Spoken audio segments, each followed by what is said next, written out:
시편은 인간을 향한 하나님의 이야기가 아니라 삶을 충분히 살아본 인간이 하나님께 들려드리고 싶은 이야기입니다. 우리가 우리의 삶을 경험하듯이 우리의 삶은 단순하지가 않습니다. 굉장히 복잡습니다.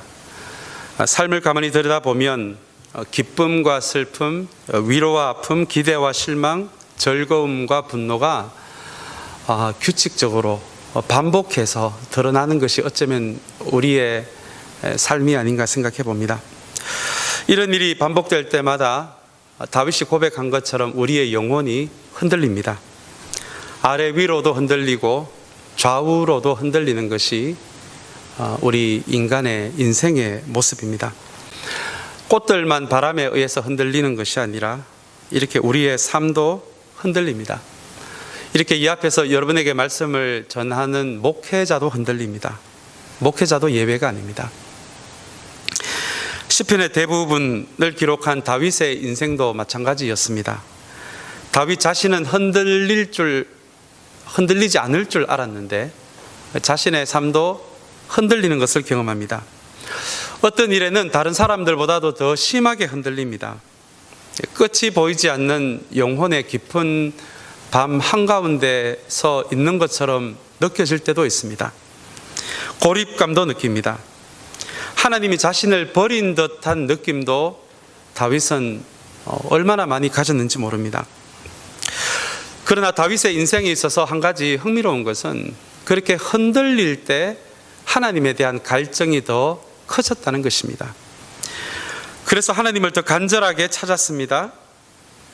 그리고 하나님 앞에 하나님의 품속으로 더 깊게 파고 들어갔을 때가 자신의 인생과 자신의 영혼이 흔들릴 때였습니다. 그때 만나는 하나님이 있습니다. 시편은 바로 그렇게 기록이 된 것입니다. 흔들릴 때 하나님을 만나면 그 흔들림이 찬양이 됩니다. 기도가 됩니다. 그리고 어느 날 그것이 하나님께 시편으로 드려지게 됩니다. 이것이 바로 시편이 기록된 여러분 배경입니다. 그래서 칼빈은 시편을 인간 영혼의 해부도라고 그렇게 정의를 내립니다. 단순하지 않는 우리의 이 삶 가운데서 우리의 영혼은 수많은 기억들, 좋은 기억, 좋지 않은 기억들까지도 복잡하게 얽혀 있는 것이 우리의 영혼의 모습인데요. 시편에는 이런 영혼을 구석구석 다 보여줄 수 있는 그런 인간의 모든 경험이 녹아져 있는 인간 영혼의 해부도라고 그렇게 칼빈은 이야기를 합니다. 그래서 시편을 꼼꼼하게 읽다 보면 시편 속에서 우리의 이야기를 보게 됩니다. 다윗의 흔들림 속에서 나의 흔들림을 경험할 수가 있습니다. 그때 여러분 진리를 향한 공명이 일어납니다. 공명이란 단어 여러분 아마 들어보셨을 것 같은데요. 한쪽의 진동이 다른 쪽에 전달되는 것을 공명이라고 이야기합니다. 다윗의 흔들림이 나의 흔들림으로 연결이 되어 그 흔들림과 나의 흔들림이 같이 울리게 되는 것을 여러분 공명이라고 합니다. 그렇게 시편을 읽을 때 진리를 향한 공명과 함께 다윗이 가졌던 그 간절함, 그 목마름도 공명이 되어 우리에게 전달이 됩니다. 그래서 다윗처럼 흔들리는 우리도 다윗처럼 흔들릴 때 하나님을 더 찾고 싶고 하나님에 대한 목마름이 깊어지는 것을 경험하는 것이 여러분 그것이 진리의 공명입니다. 여러분 진리와 정보의 차이를 아십니까? 정보는 아침에 일어나서 우리 컴퓨터만 켜면 홍수처럼 쏟아지는 정보를 우리는 매체에서 경험합니다. 정보는 그렇게 손쉽게 구할 수가 있고요. 우리의 인생에 때로는 도움이 되는 것이 정보입니다. 그러나 이 정보는 너무 홍수처럼 많아서 너무 손쉽게 구할 수 있어서 우리의 인생의 깊은 목마름을 해결할 수는 없습니다. 그에 반해 진리는 어떤 영성가에 의하면 이 진리는 우리의 인생에 대한 깊은 진실입니다. 그래서 이 정보처럼 흔하게 우리가 대할 수는 있지만 우리의 삶에 대해서 정말 깊은 진실을 우리가 마주하게 될 때 비로소 정보가 해결할 수 없는 우리 인생의 목마름에 대한 이 갈증을 해결해 줄 수 있는 것이, 여러분, 이것이 정보와는 다른 진리입니다.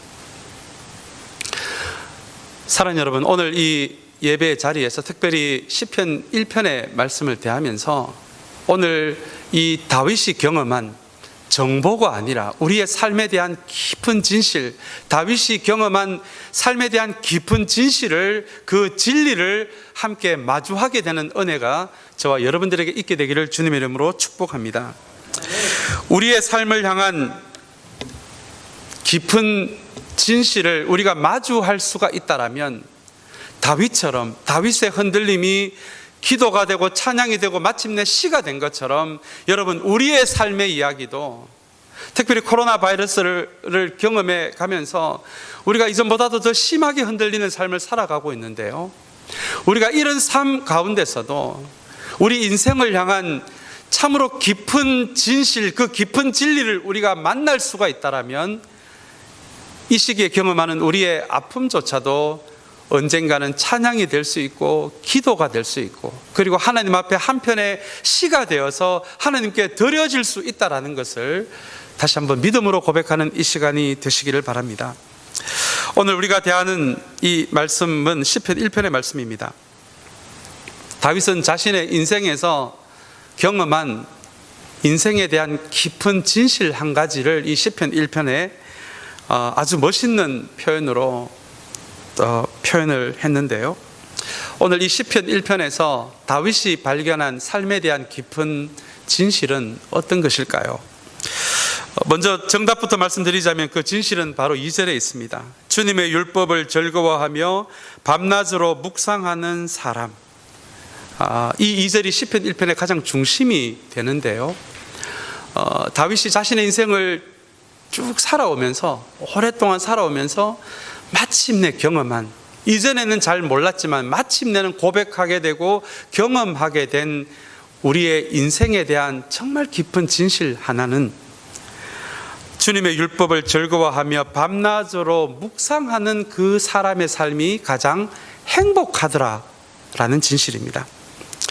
1절에 복이 있다라는 표현이 나와 있는데요, 여기서 말하는 이 복은 우리가 익숙하게 알고 있는 그런 복이 아니라 영어로 표현하자면 happiness, 이 해피에 가까운 감정을 의미하는 것이 이 시편 1편의 1절에 나와 있는 이 복이 의미하는 내용입니다. 그래서 이 말씀을 1절과 2절과 합쳐서 이렇게 아마 표현을 해볼 수 있을 것 같습니다. 내가 인생을 쭉 살아보니 주님의 율법을 즐거워하고 밤낮으로 그 율법을 묵상하는 사람이 가장 행복하더라. 그리고 내가 내 인생을 돌아봐도 내 인생에 하나님의 율법을 가장 즐겁게 묵상하는 그때가 가장 행복했더라라는 고백이 바로 1절과 2절에서 다윗이 자신의 인생을 통해서 발견하는 인생의 깊은 진실의 내용입니다. 그런데 여러분, 아마 2절의 한 단어에 대해 질문이 생기실 것 같습니다. 이 말씀 묵상이 주님의 율법을 즐거워한다라는 이 표현에서 정말 말씀 묵상이 즐거울 수 있을까라는 질문을 아마 가질 수가 있을 것 같습니다. 여러분 어떻습니까? 혹시 말씀 묵상을 크리스찬으로서의 의무와 책임으로만 생각하는 분들이 혹시 여기에 있지는 않으십니까? 여러분, 신앙에 의무나 책임이 쌓여간다면 결국 신앙은 종교적인 행위가 될 수밖에 없습니다. 그래서 오늘 다윗은 하나님의 율법을 즐거워하고 묵상하는 이 이야기를 하면서 우리가 의무와 책임으로 율법을 묵상해야 한다라고 하지 않고 즐거워하며라는 표현으로 이 말씀을 묵상하는 자세에 대해서 이야기를 합니다. 이 단어는 신앙이란 의무나 책임이 아니라 신앙이란, 참된 신앙은 바로 관계다라는 것을 우리에게 이야기해 줍니다. 좋아하고 사랑하고 즐거워하는 것은 여러분 의무와 책임이 아니라 관계입니다. 특별히 저와 여러분은 유교적인 문화 속에서 자라다 보니까 신앙을 높낮이로 배워왔고 의무와 책임으로 배워왔습니다. 그러나 오늘 다윗이 이야기하는 이 참된 신앙은 의무와 책임, 높낮이가 아니라 하나님과의 깊은 사귐이라는 것을 다윗은 2절에서 우리에게 말해주고 있는 것입니다. 단순히 명령과 복종의 관계가 아닙니다. 사람과 사람의 사귐처럼 하나님과의 사귐도 그분이 어떤 분인지를 우리가 먼저 알고 그분이 무엇을 좋아하시고 무엇을 싫어하시는지를 알아가는 그 과정을 의미하는 사귐이고 관계다라는 것이 2절에서 다윗이 이야기하는 신앙의 정의입니다. 또한 그분의 말씀은 우리의 삶에 대한 피상적인 정보가 아니라 정말 우리의 삶에 실제적으로 생명을 더하는 깊은 진실이 바로 하나님의 말씀이다라는 것을 실제적으로 우리가 맛보게 될 때, 그때 비로소 우리는 또한 하나님의 말씀을 즐기기를 시작할 수가 있습니다. 삶에 대한 깊은 진실을 제대로 마주하게 되면 우리가 날마다 만나게 되는 이 홍수같이 우리에게 쏟아지는 이 정보가 결코 우리의 삶에 대한 깊은 목마름을 채워줄 수 없다는 것을 우리는 경험하게 됩니다. 이때부터 진리에 대한 목마름이 시작이 됩니다. 여러분, 저와 여러분들에게 이 말씀에 대한 의무와 책임이 아니라 이 깊은 목마름이 생겨야, 그리고 실제 이 말씀이 우리에게 생명을 더하는 그 갈증을 해소하는 그것을 비로소 맛볼 수가 있어야 우리는 하나님의 말씀을 즐길 수가 있는 것입니다. 시원한 산바람을 경험한 사람은 선풍기 바람에 결코 만족할 수 없는 것처럼 우리의 인생의 깊은 진실을 우리의 인생과 정면으로 부딪힌 사람들은 피상적인 정보로만 그 영혼이 만족할 수 없기 때문에 그렇습니다. 사랑하는 여러분, 오늘 시편 1편의 말씀을 통해서 다시 한번 우리에게 날마다 쏟아지는 피상적인 정보에 의지하는 삶이 아니라 우리의 삶에 대해 깊은 진실을 말씀하시는 이 하나님의 말씀 가운데 거하게 되는, 그리고 이 말씀이 우리에게 즐겁게 다가오는 은혜가 있는 저와 여러분들이 되시기를 다시 한번 주님의 이름으로 축복합니다.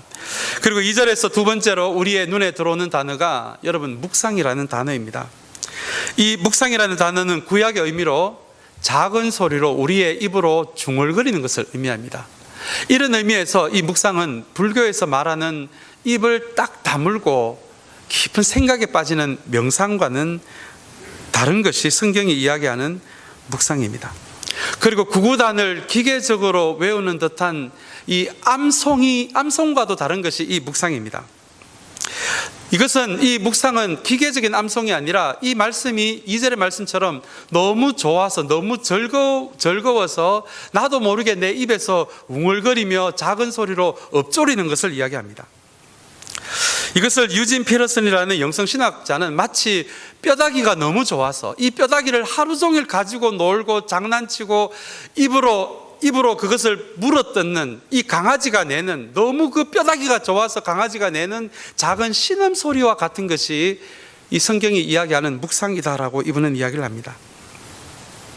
하나님의 말씀 중에 어떤 부분이 너무 좋아서 마치 강아지가 이 뼈다귀를 가지고 작은 신음소리를 내면서 좋아하듯이 이 말씀을 우리의 입으로 작은 소리로 여호와는 나의 목자시니 내게 부족함이 없으리로다, 이것을 작은 소리로 이게 너무 좋아서 계속 읊조릴 수밖에 없는, 이것을 계속 우리의 입으로 암송할 수밖에 없는, 자, 그것이 성경이 이야기하는 묵상이라는 것입니다.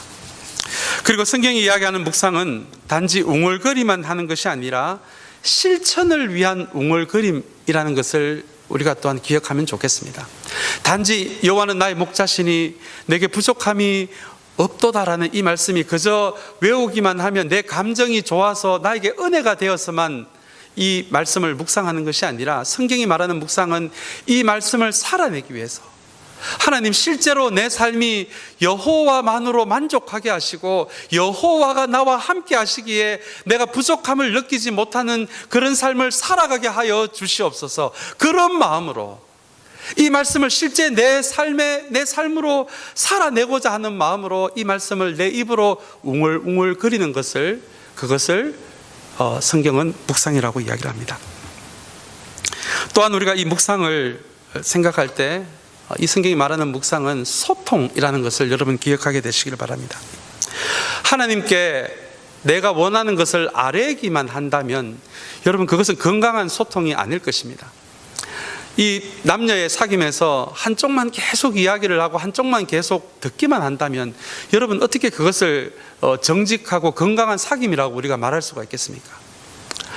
그래서 우리의 이 신앙이 하나님과 우리와의 소통이라면 때로는 우리가 원하고 우리가 필요로 하는 것을 하나님께 이야기하는 기도의 시간도 우리에게 필요하지만 때로는 이 말씀을 통해서 하나님이 우리에게 말씀하시고자 하는 것을 들을 수 있는, 하나님의 말씀을 들을 수 있는 그런 경청이 바로 이 묵상이라는 것입니다. 또한 이 묵상은 만남입니다. 이 구약시대 때 이스라엘 사람들은 한 사람의 말과 그 말을 하는 사람은 동일하다라는 생각을 가지고 있었습니다. 이 생각으로 우리가 비춰본다면 하나님의 말씀은 단순히 문자로 기록된 문자가 아니라 그 말씀은 하나님과 동일하다라는 것이 히브리인들이 가지고 있는 생각이었습니다. 그래서 구약의 사람들은 하나님의 말씀을 읽을 때 단순히 문자를 읽는 것이 아니라 하나님과의 실제적인 만남이다라고 그렇게 이스라엘 백성들은 생각을 했던 것입니다.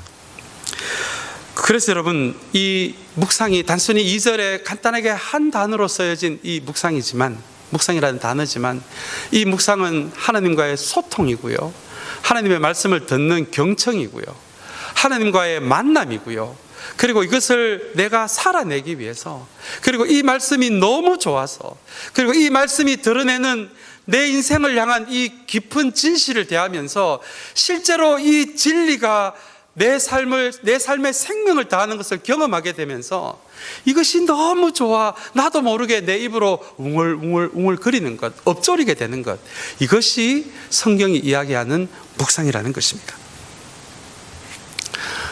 사랑하는 여러분, 오늘 이 2절의 말씀을 전체 비추어서 우리가 생각해 볼 수 있다면 다윗이 이야기하는 실제로 이 사람이 평생을 살아가면서 내 인생이 가장 행복했을 때는 바로 이렇게 주님의 율법을 즐거워하면서 제가 방금 말씀드린 이 묵상의 의미로 하나님의 말씀을 깊게 묵상하는 그때가 내 인생을 돌아보니 그때가 가장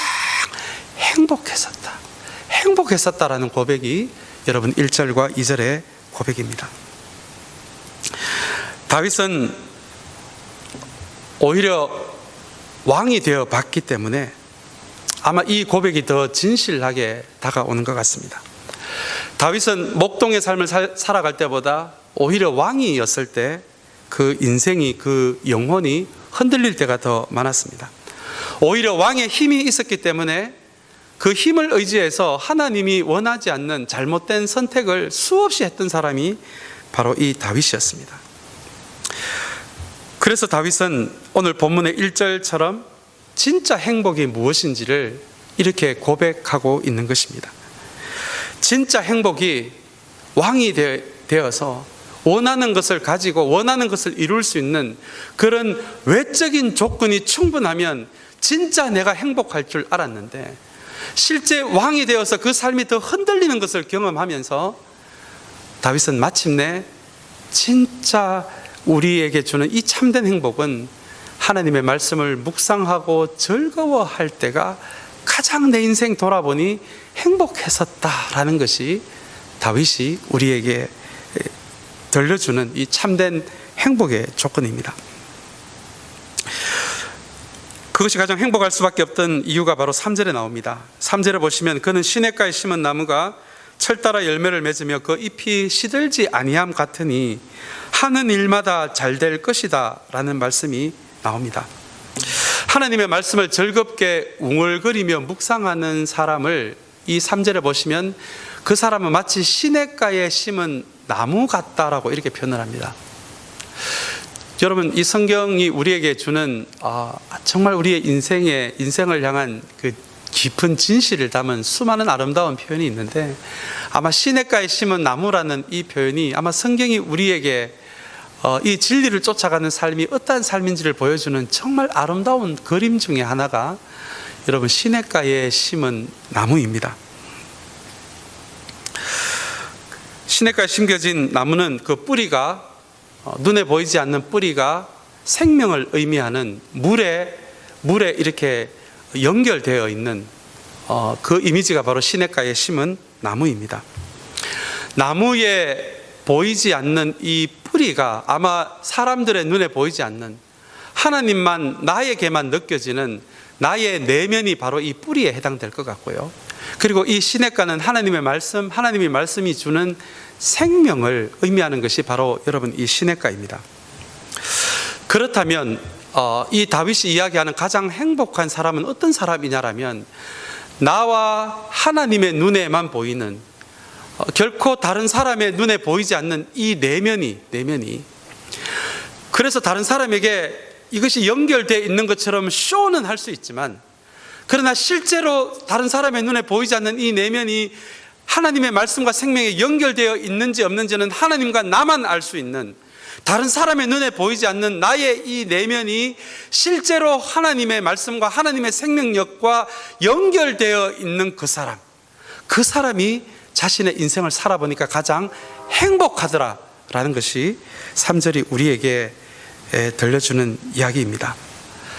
사랑하는 여러분, 오늘 다윗의 고백처럼 다시 한번 이 예배의 시간을 통해서 사람들의 눈에 보이지 않는 우리의 겉모습이 크리스찬다운 모습이 아니라 사람들의 눈에 보이지 않는 우리의 내면이 실제적으로 하나님의 말씀과 하나님의 생명과 연결되어 있는 저와 여러분들이 되시기를 주님의 이름으로 축복합니다.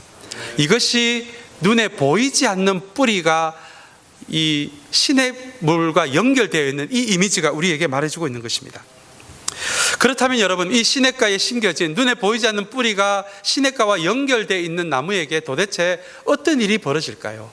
이 3절에 보시면 그 결과가 열매를 맺으며, 그리고 그 잎이 시들지 아니한다, 그 잎이 아주 푸르르고 싱싱한 잎이 된다라는 것이 이렇게 사는 삶의 결과입니다. 근데 여러분, 이 3절을 가만히 보시면 열매라고 표현을 이 다윗이 하고 있는데요, 많은 사람들이 이것이 열매가 아니라 보상으로 그렇게 생각하고 있는 분들이 참 많이 있는 것 같습니다. 그래서 우리의 신앙에서, 우리의 신앙생활에서 우리가 무엇인가를 열심히 하면, 교회에서 열심히 봉사하고 지치도록 열심히 무엇인가 할 때 그 대가로 주는 하나님의 보상을 그렇게 기대하는 분들이 참 많이 있는 것 같아요. 사랑하는 여러분, 성경 어디에도 이 보상에 대한 말씀이 없습니다. 성경이 이야기하는 것은 열매예요.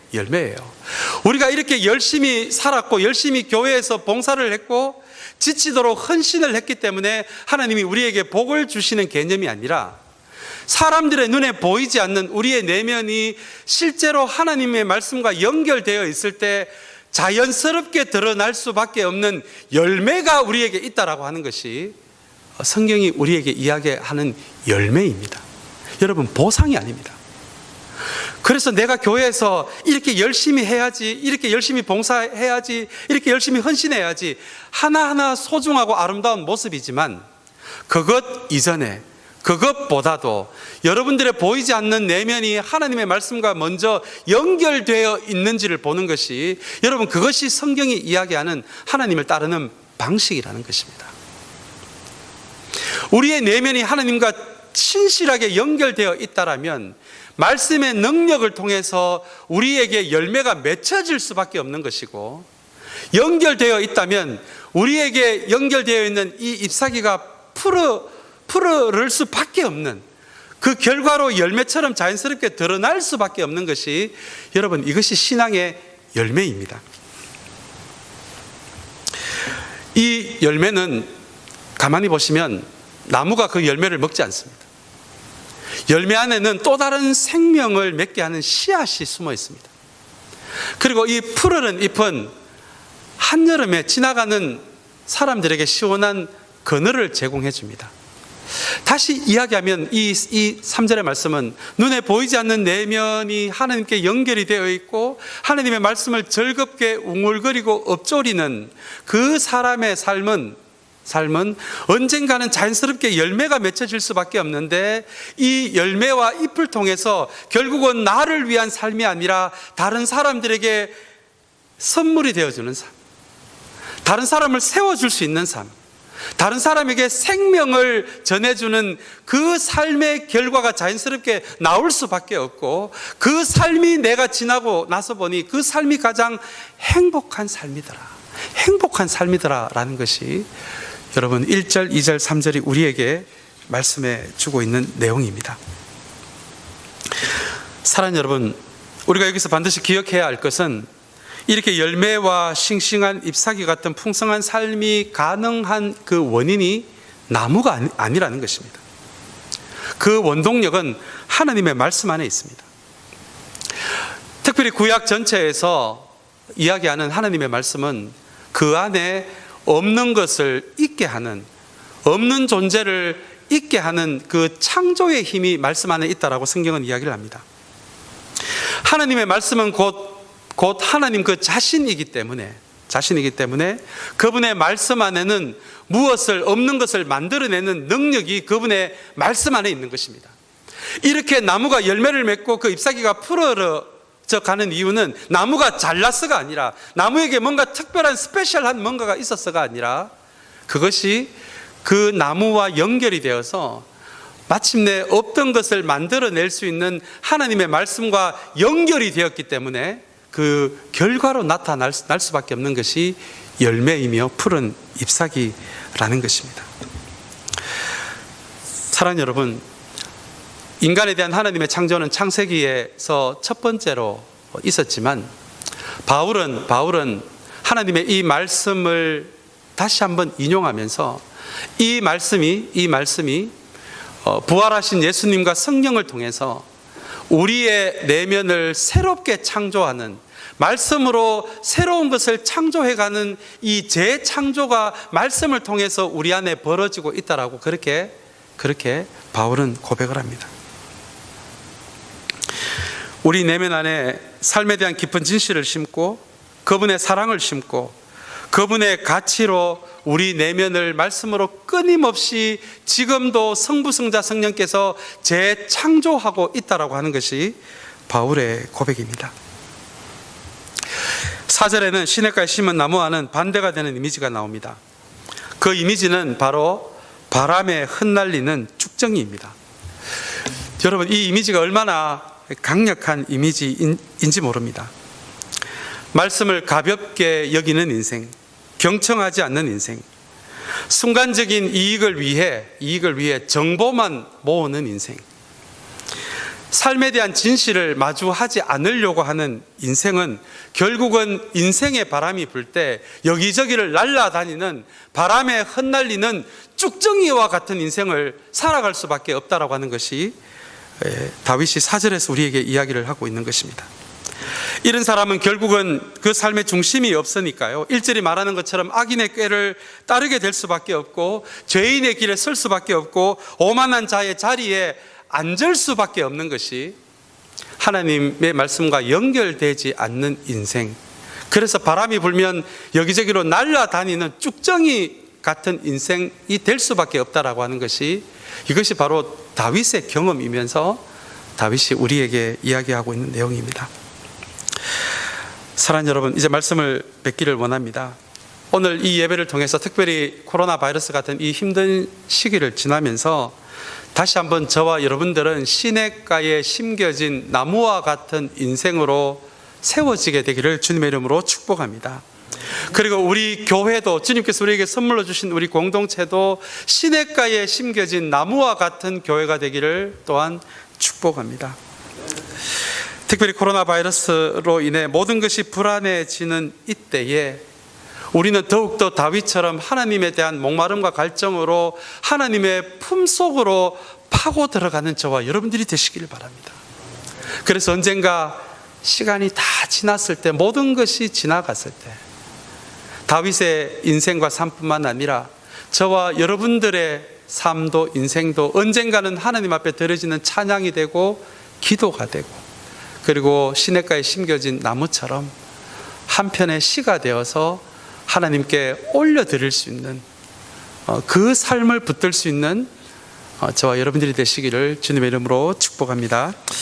우리 같이 기도하겠습니다.